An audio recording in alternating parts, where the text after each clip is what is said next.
Right, hello everybody. We're here today with my special guest, Michael Davids from Rand Construction. I've known Michael for quite a long time now, probably about 25 odd years, so it's a pleasure having him on the show.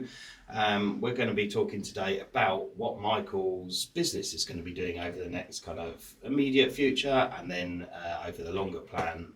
And really see if we can get some little snippets that will assist you and assist Michael on his journey to achieving his goals. Michael, do you want to tell us a little bit about your business? Obviously I know, but this is more for the audience. It's like an elongated pitch. Yeah, so my company's called We Are Rand Construction. I formed it about 7.5 years ago with a partnership with Ryan Jones, who you also know. Yeah. Prior to that, I had my own construction company, which was all a success, and had a bit of a gap year, a midlife crisis, enjoyed life for a year or so, and decided that I didn't want to do the partnership, like the building company on my own anymore. So I brought in a partner and shared a bit of the load, and we've been going from strength to strength, year to year. COVID came along and put a spanner in the works, but then the building industry thrived after that. So I've jumped on that and been focusing on growing this company into a more commercial rather than domestic. It has been a challenge with the COVID because everyone wanted their homes extended, and we're carrying out projects up to $500,000 to $1 million and anything below. Yeah. So your kind of remit, so I've got it straight with the audience as well, is your ideal customers, what, like a £500,000 job upwards, or are you lower than that, or where do you kind of fit in that scale? You're not doing like a £2,000 decorating job, presumably. That's not really your. No, so we're currently pushing towards jobs over 200,000. We're not turning away jobs sort of less than that, as long as they're local and they're normally with people that we've already got relationships with. But generally any sort of smaller jobs, unless it's a commercial client like a block management company or other companies that we service, we're tending just looking for anything over sort of 200,000 for the domestic market. Yeah, so you're not talking like that kind of loft extension, like build one dormy in the roof type market, 50, 60, 80k job. You're more talking like the larger stuff there. Yeah, definitely. I think loft conversions, 50, 60k are a thing of the past these days with inflation and the cost of everything. But yeah, for us, if it was on our doorstep or with people we've got relationships with, we would entertain something like that, less than 100,000, but generally we're looking for 200,000 plus. You're aiming your market at that kind of thing. And presumably, I've been in your offices. For those of you, anyone can go and check out. We'll give you the details of how to find RAM at the end. But you're more than just a builder, essentially.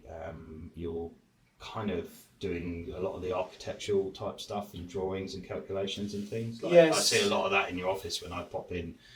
Yeah, so that's been one of my focuses the last year or so. Throughout the 20 odd years I've been doing this, and now seeing all the problems and the snags and the stress and the hard work, and a lot of them cases are because of the pre-planning, pre-design work hasn't been done correctly. Sometimes that is affected by people's budgets and not wanting to spend like a full package on design work with architects. So we're trying to now promote that, to become the designer with the architect, to iron out any creases before the designer starts actually designing something that might not be within someone's budget.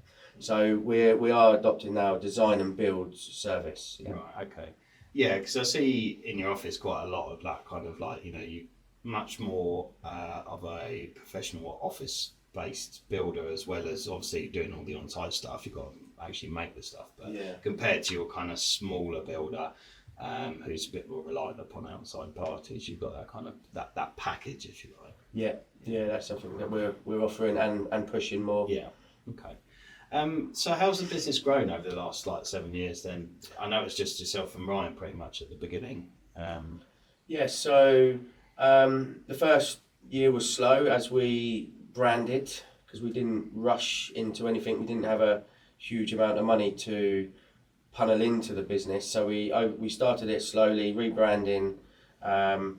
But within a couple of years, we were doubling our turnover, which was we doubled it 3 years consecutively. Yeah. With last year's turnover was around about 1.5, which we're on par to doubling again this year. Yeah. We're running. We've got about 20. We're a team of 20 guys in the office and on the field. Yeah. What's that split at office and on the field? So we've got about 12 physical labour. We use a lot of bona fide subcontractors, and then within the office we've got about 6 in there. A couple of them part time. Yeah. In the office, project managers, estimators, junior estimator, and me steering the ship. Yeah. Yeah, it's quite unusual you come across a building firm with such a big, almost 50-50 split on the staffing between office and on-site. I know you're using a lot of subbies. Do you find that is a good selling point for you guys? Or? I wouldn't say it was a selling point because... To those commercial clients, I'm thinking. Yeah. Because they just want to pick up the phone and talk to somebody who's perhaps not the guy that's plastering the wall. Yeah, definitely from the commercial client. I mean, all they want is a stress-free, hassle-free service, which is what we provide. With the domestic customer, they tend to hope that you have everything in the house, but unless you're employing every trade, which you don't really see, I don't think I actually know a company that employ every trade actually at the moment. They used to be. So I've been a bit concerned about when you look at the balance, but things are working. We're hitting profit margins, turnover's good, so it works.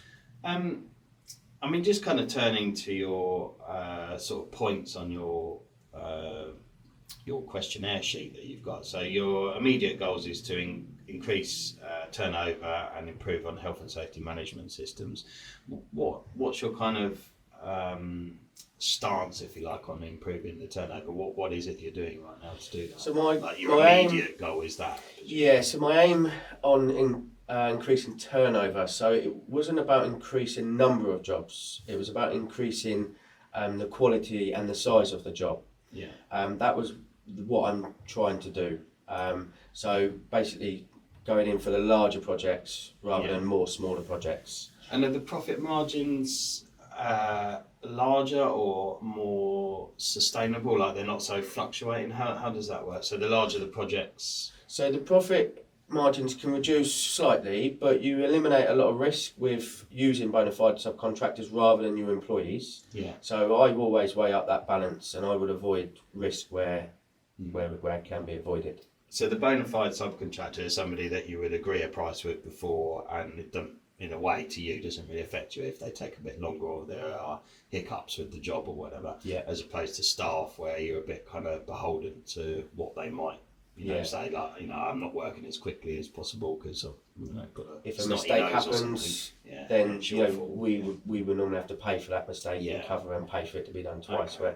So effectively, it's becoming the larger the project, the more kind of project management, like back office stuff that you need to put in place, really, isn't it? Rather than the actual management of manpower. Yeah, it's like a mixture of both. So 50-50. My background is more heavy structure ground, so that's mainly the thing we do in house. Yeah. And then we're using plumbers, electricians, roofers, plasterers. I mean, we do have guys that do that, but on a large scale, we would subcontract them sort of things.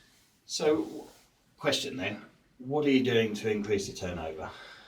So what's the strategy? Okay, so we're focusing at the moment on building relationships with more architects, surveyors. We obviously our website and SEO that helps. Do you do that? Is that internal? You do that SEO or SEO? Yeah, we employ a company for that. Yeah, externally. Externally. And have you seen? Did you get the data on the hits and things like that from them? Yeah, we have monthly. It's all it's just increasing each month. Yeah. SEO is just an endless game, isn't it? And the type of architects and surveyors that you're involved with, are they, what kind of size firms are those? Because like, obviously we're a surveying firm as well, or one of the businesses that I run. And they range vastly from like ones that have got access to maybe like £500,000 down type projects to much bigger firms that are doing the multi-million-pound ones. So I don't know what sort of type of survey. Or... So we're not fussy. I mean, for us, it's more the merrier. I mean, everybody has their go-to contractors. So it's just sort of getting ourselves back in front of these people at the moment. We're trying to stick to local. I've never liked travelling too far. It makes things even more complicated with staff, contractors. So we're not too fussy on the size. We just want to provide a good service and what we have a good reputation for. Who does that, like procurement process or business development management or whatever you want to call it? Like who's actually going out and like kind of trying to get yourself in with those people? So I'm doing it myself. I've started networking again last year or so.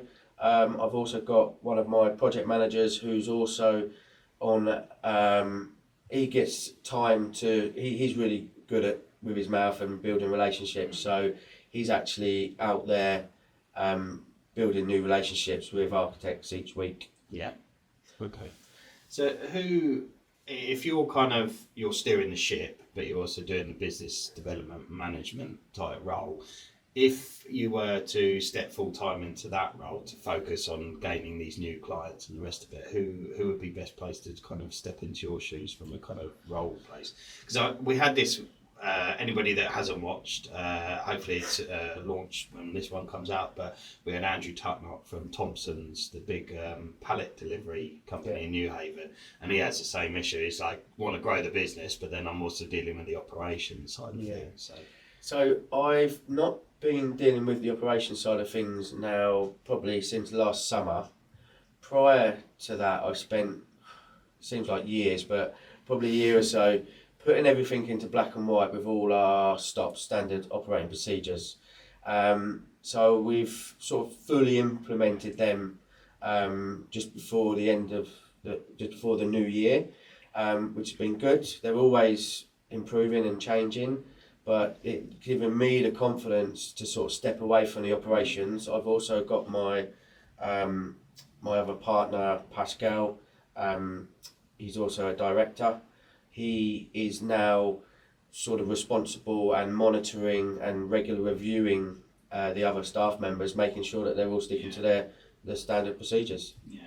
So what's the kind of goal then? Because I suppose my gut feeling is to say, like, why don't you go after the bigger contracts, with the kind of big commercial companies, like, for instance, I don't know, like the supermarkets and stuff like that. They have their kind of preferred thing, and they spend like, £500,000 to £1 million refurbishing their stores and stuff quite often, and their buildings and various things. There's scheduler dilapidations when they move out of premises and stuff like that. Yeah. But it is a bit regional. It's not so regional. That's the problem. Yeah. But if you're moving towards a lot of it being subbed out, it does become like a management process then, doesn't it? Yeah, it is something I've considered. I've been invited as well with a few big time. You did that for memory. Was it the co-op, wasn't it? That was fairly kind of a good taste of co-op. That. Yeah, we've been involved with Lidl, the range. Again, we had a potential in with the range, but it would mean going national. You need to service them nationally. Another one we could have been involved in is the Bakers, Greggs, who are just opening up shops everywhere. I was asked to provide nationally, including Northern Ireland and Ireland. So, but it's just not something that we're geared up to do yet. And to be geared up to do that would mean a big change within our company and a lot of procurement done. So it's something that I'd be maybe look into the future should we choose to go down that road. Otherwise, I'd like to try and keep things within East Sussex and to really move forward, trying to promote and that we can do stuff for the community. Really, I'm all about trying to help the community where I can. I suppose the question is, because on your next sort of thing, your 3 to 5 years to increase to 5 million turnover, and look at kind of structure of business and the rest of it. Do you think there's enough work in East Sussex as general to get to that 5 million? I believe so, because I think that could be one project. It could be one. I'm consistently over 5 million. I'm thinking. Because it's sort of quite a lot of builders in that kind of £500,000 down category, aren't there? Like they don't tend. There's not many that go to that next league up. If you compare, I mean, locally, obviously there's down in the southeast here, you've got like Packham Constructions and stuff like that. Are doing a lot of like new build properties and things. So I don't know if that's cheese. We've got Wood Arts coming up in the game. They're really. I mean, is that your kind of? Is that like you want to be that? Or? Yeah, I think they're probably where we're going. And I mean, I don't know how national they work, but I tend to see, you know, the projects they're involved with, we're looking into would be like the more like the private developer, the care homes, again with the community, and even maybe like the NHS, the private sector. Getting involved with them sort of projects locally. Within East Sussex, that's the aim. So just trying to get my face and name out there within the local councils. Is what I'm trying to do at the moment. And apart from getting your face in front of the local council, what networking wise are you going? Do you think you're going to the right events and things? Because those sort of people, by going to those events, you cast your net a bit further. So like there's the Gatwick ones and stuff like that, the trade shows. They're still in the southeast, but you've kind of left that kind of stomping ground of Eastbourne and the surrounding areas, and that encroaches a little bit on kind of South London, if you like, by the time you get up to there. But I would say that those are probably a good place for you to go, and you're missing a bit of a trick there, going to some of those events and actually having a stand, because I did a lot of going to events and scouting them out to see which ones I thought were good. I'd go there, I would wander around, I'd talk to all the stands, see what kind of businesses were there, that kind of stuff, and then I would make a decision if we wanted to do a stand there or not, and it was the right kind of people we were aiming at. I'd also go and try and put a different hat on. I'd be like, I'm trying to be my customer, so I'd go in and I'd be like, I'm a landlord who's got 10 properties to rent and I'm looking for a letting agent, but I'm also looking to like build my portfolio, but I've got a block of flats. And therefore I would want block management, so like I pretend to be my ideal customer and see what kind of other businesses there, because there's no, you've got to be unique in those shows. So if there's like every building firm under the sun in there, you're just lost in a little bit of a maze of that, really. So I would advise maybe going to a few of them. I know it's time out of the day and the rest of it, but go. And then some of my greatest ideas have come from them, where you've seen other businesses, like, you know, I obviously the outsourcing business and stuff. With that, I met loads of people that were doing it on a much larger scale than what we were, and I actually managed to get some really good ideas from those firms. And there's lots of software companies as well, and you're like, actually, we don't do it that way. That could be really useful. I'm not advocating like making people redundant, but some of the software that we've introduced over the last probably 5 years now has actually probably resulted in us not needing to employ people, or maybe a part-time person, or made the existing staff more efficient. So yeah, I think definitely I would not steer away, but focus energy on ones that are like the Eastbourne and the Brighton Expos and stuff like that, those sort of things, those kind of target areas, really. Yeah, I'm with you. Yeah. So do you have like a full-on stand set up yet, or you got nothing? No, again, it'd be something we haven't done yet. So it's on the list to do. When you do it, make sure you proper stand out, and that is the way of going round to the other expos and seeing what people are doing, because there are so many stands where they do the classic, put a table out, put a banner at the back, they've got some leaflets and a fish bowl for some business cards, and they give away a bottle of champagne. That's fairly common, but the ones that stick out are the ones that have got like the staff with like funny hats on, or like they've got some sort of competition like a dartboard or a putting thing, or they've got like an interactive screen where you can flick through, not a slideshow, but something that's actually captivates and keeps people at your stand. If you've got like 4, you know, it depends on the stand size and staffing, but you want to staff it properly as well. Like there's always ones where there's one person and then you got this person hanging around the background that kind of wants to answer a question, but you're mid-flow with someone else, so you need somebody to be able to take over that. We do a lot of them where, obviously, as you know, I own a few businesses, so we often do it and we all go to the same show, and therefore we can like kind of help man each other's stands and stuff, so that works quite well for us.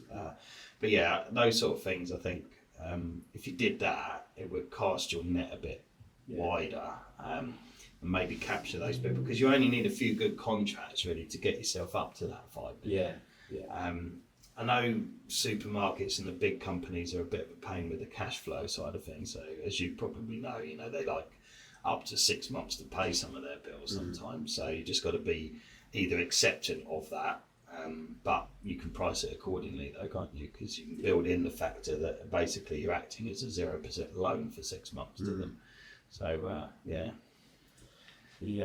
hopefully that's some sort of use to you. On the list. I suppose the other, so that's like your networking stuff really, and I think you just have to make sure you utilise your time really well in that regard. I know you do a lot of B&I and stuff, and that can be quite good, but I would say the big benefit with the B&I stuff would be going out to other chambers and subbing and not just being in your own one for that. And go far away as well. Go, because you don't have to sub. You can just say, "I'll pay for a breakfast, and I'll come up to the Crawley one or something like that." Or I'm sure there are other ones. There's one in Gatwick as well. And then, you know, if people start to see you a bit more around, then they know about your firm a bit. So utilise that kind of membership structure. But yeah, definitely the local chambers and stuff are probably, I wouldn't say a waste of your time, but because they're good for reminding people you're local. But you're not going to get those big contracts. They're going to be your 50, 60, sub 100 grand jobs, I would imagine. In terms of other things you've got on here, so long-term goals would be to invest into partners and build a company really that runs itself. And then, kind of move away from kind of being so involved in it in a day-to-day manner. I think we'll touch on the staffing stuff and investing in partners and directors in a minute, but in order to reach that kind of top tier of entrepreneurialness is quite difficult, but it's not unachievable. I would say that you'll need to train someone up to do the business management, because a lot of the time people go, right, operations is sorted, now I can go live in the sun or whatever, and then the business doesn't grow because nobody's actually going out and doing that business development manager role, and they don't ever do it as well as you. So if the budget allows, I would definitely encourage taking some sort of protege on that would follow you around at these networking events and really live and breathe this kind of the Michael way, if you like, of selling RAM, so that in a few years' time, when you're ready to kind of be like, right, you're going to do the networking, you're going to run the trade show stands and the rest of it. They're kind of, you cut them in half and they've got a RAM logo in the middle of them. You want that kind of person. Now's probably the time they take a long time to get like that. You might have some existing staff but that would be like that, but you might say actually they're better off in an operation role or better off doing this. I don't want to pull them away to do that. So I would encourage maybe looking for that. But you mean you've gotten in about investing in partners and directors and stuff. So what's the current setup? It's yourself and Ryan? So we've got 3 shareholders and directors, Pascal and Ryan, myself. What we're also doing is setting up a share incentive scheme to offer our other office staff and also actually our labour staff. So one of the struggles I think is known in this industry is maintaining staff. So this is something that I've decided to adopt to have longevity. So keeping people feeling part of the team and keeping them invested by offering them shares. So and an incentive to stay with the company long term as well. Yeah. So what's your kind of thoughts behind that? So at the moment, is it a third each, or how's the split work at the moment? The split's actually 60, 30, 10. Yeah. However, that could develop as the company develops. Yeah. 60 you, 30 Ryan, 10 Pascal. That's right. Yeah. Yeah. Because Pascal's come later on, isn't he? Yeah. So I mean, long term, I'm prepared to split with the right staff, and like I say, a long term, I'd like to think that I can get the company running without me. A lot of people say it's impossible. I would say it's difficult. Nothing's impossible, but just adopting the right processes and I think it's all about the people. So investing in the right people, finding the right people who have an added interest, investment into it. I definitely think it's possible to get it running without you. You just probably need to make some moves sooner rather than later so that you've got that time to get that person in. The business development manager role is really difficult to fill, like with the true same passion that you've got. So yeah, I would encourage to work on that. But back to the kind of investing in the staff and the rest of it. Obviously, I can't give tax advice. We don't do that on this show. But there are implications with gifting people shares or doing that. I don't know if you've kind of thought about what you would like to do, but maybe a chat with your accountant as well, because we've tried a similar sort of approach. And the problem is if you gift somebody a share, it triggers a tax event because effectively you're gifting them money, which then effectively not paying tax on, because they would have, to have bought 10% of the business, for instance, they would have had to have earned that money from somewhere to buy the business in the first place, therefore generating tax for HMRC, our friends. But if you gift it to them, then obviously there's no tax being generated. So you can do a thing, I mean, we do a thing here which we're kind of ironing out a little bit now, but we're sort of in the semi-advanced stages of it, where it's called ghost shares. So basically it doesn't trigger a tax event, but you say, like, as long as you stay here, you've got like 1%, 2% ghost shares in the company. They're activated in the event of a management buyout or a sale, or possibly when you reach retirement. So did you say growth or ghost? Ghost shares. So is that a real terminology thing, or that's it? Yeah. So the solicitors that we use, they did some ghost share options. That's where I came across it. Networking and asking people. No harm just asking the question sometimes, is there? How do you retain your senior staff? So what we're moving towards is issuing what we call ghost shares to senior members of staff to allow them to stay with the business. So they would get, say, like 1% ghost share in the valuation of the company as of today. So you'd say the company's worth £2 million, you give them, just make the maths easy, 10%. So they've got £200,000 worth of ghost shares. If I was to sell the whole business, they can activate that ghost share at that moment in time. Therefore, they would pay tax on their 200,000 at that moment, not tax on it when I gift it to them at the beginning. If they leave the firm, then they lose their ghost shares. So they're not like able to hold on to them and be like, I'll go and work for someone else, but I'll retain my ghost shares here. If they get to retirement age, then there'll be a calculation on how to buy them out of that. So it might be that most of the staff that I employ are, generally speaking, around my age or younger, so they don't have this problem. But as time goes by, they might get to a point where we've got somebody who's got a ghost share who's older than me, and therefore they might reach retirement before I'm ready to kind of be in a position to sell. So they need to be factored into that, because obviously they're going to want their money out, but I might not be in a position to sell. So it might be that the retirement age is like, our target is 65 if you want to retire at 60, so you've got to wait until you're 65, because that's the target when you can exercise your right to do that. But you still got to find someone to buy those shares, so we can either then ghost that to an existing member of staff, maybe someone we've promoted, or we can buy back the percentage of the business if we wanted to activate it, essentially. So Yeah, we're looking at that because it doesn't because the biggest thing is triggering a tax event now, and that's what puts off a lot of members of staff. You say X, Y, Z. You can look at things like salary sacrifice instead. So instead of paying you 50k, I'm only going to pay you 45, and I'm going to use $5,000 a year to pay towards your 200,000 of shares if you want. So there are many different things you can do, but you do need to take some tax advice.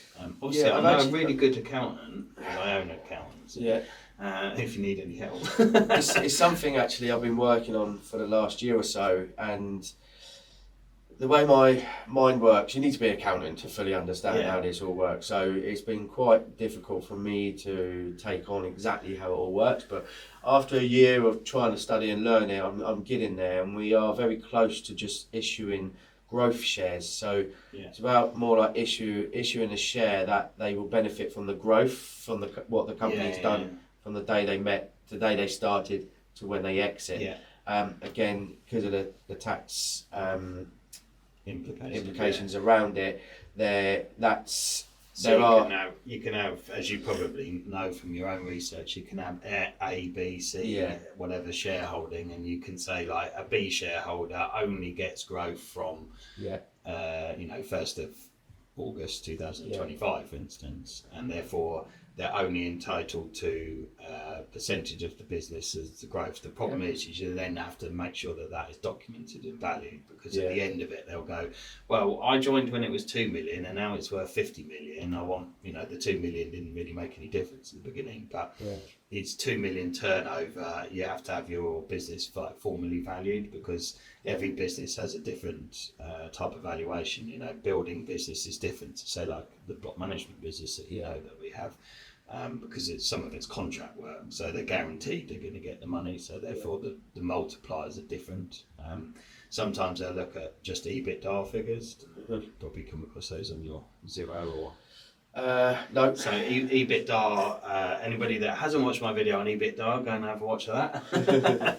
Little plug there for you. But basically it's, I won't go into too much details, but basically EBITDA is a way of reporting and giving you a profit and loss, which strips out all the unnecessary running expenses and things that the business won't have long term. So if you're buying a business, you want the EBITDA figures, because you're not worried about the fact the owner runs his pickup truck through the business, or the fact that they got a loan for XYZ, because they're going to have to clear all of that off. So it strips all of that out, and then you're left with like the underlying profit and loss, like what is the actual profit and loss here. You might even go to yourself, well, to be honest, there's economies of scale, so we won't need your computer system or whatever. That's like an adjusted EBITDA, which your purchaser would be looking at. And then they'll make their offer based on that. So a lot of the times people will give you kind of 4, 6, 7, 8 times the EBITDA figures. Bigger the business, the bigger the multiplier, because it's more safe for them. The smaller the business, the smaller the multiplier.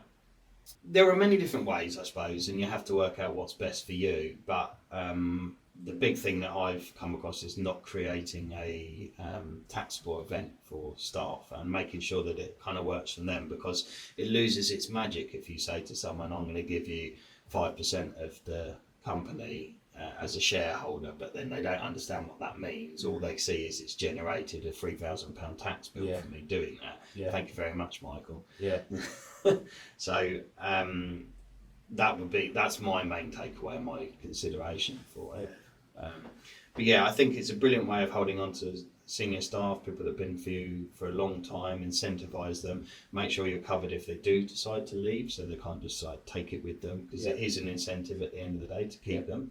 And just make sure that whatever you do is kind of, ultimately it suits you and your long-term goals, but doesn't kind of create a problem for them, if you like, with their taxation and things. So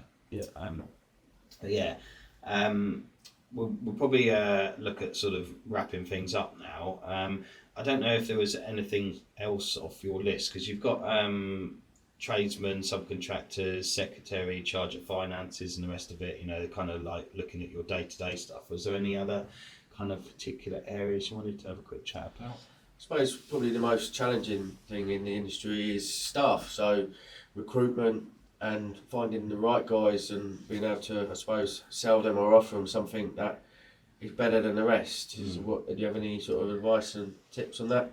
Well, I think making sure you stand out to your competitors. So, I mean, you do a lot of these things anyway, but having regular things like fish and chips for the staff on a Friday, or pizzas or nights out and stuff, they're all really good and they do build team morale, but they don't always end up in money in their back pockets, which is what often a lot of them want. So you have to kind of make sure you judge that.